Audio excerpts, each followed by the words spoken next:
lead actor on this, the same question. My uncle was a senior scientist on the Manhattan Project, so this has been something that's always interested me. He knew Oppenheimer.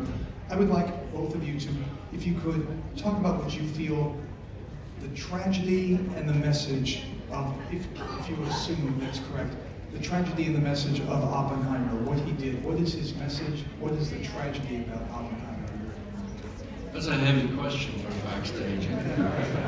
Let me think. No, I think the tragedy and what drew me to the story is that certainly in the later part of his story, post-World War II, post-tragedy, he always maintained his loyalty to his country, what he needed to do, never apologized for what he did. And yet all of his actions are the actions of somebody racked by tremendous guilt. And that tension really is what drew me to it. But Cillian, you should answer too. Oh my goodness. Well, I think he was, complex and contradictory and brilliant and arrogant and vain and a genius. All the way through, I just tried to play him as just as a human, try and find the humanity of him. That was the only way in that I had, and let the audience kind of decide for themselves, and to you must never ever judge a character when you play them at the person. How did you study To study him?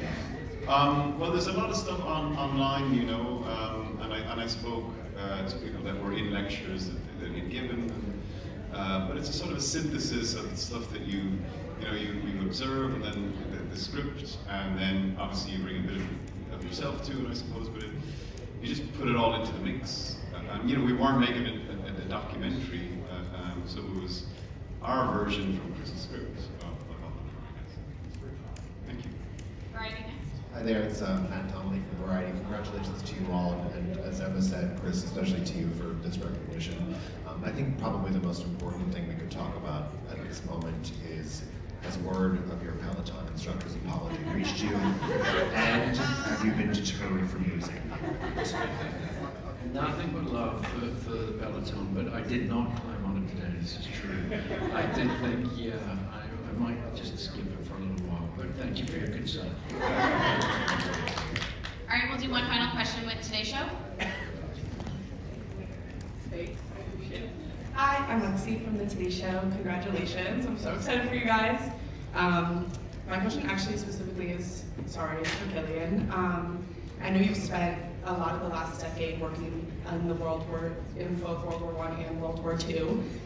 Do you feel like you have more to give this time period, or are you ready to explore something else? Have I? I wasn't aware of that. I don't know. Genuinely, I don't follow genre or I just follow the story, the script, and the director. You remember Dunkirk, though? I do remember that.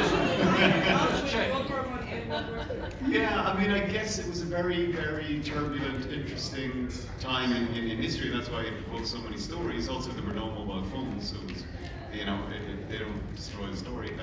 But genuinely, I'm not driven by any of that. It's completely haphazard how I choose projects, but mostly, it would be director-led and script-led always. Do you think maybe you have more to give this? You mean a more Maybe World War II give this movies? a genre period? Listen, I don't know. Actors never know what's coming next. You just never know. So, Okay, thank you. thank you. Thank you all, congratulations.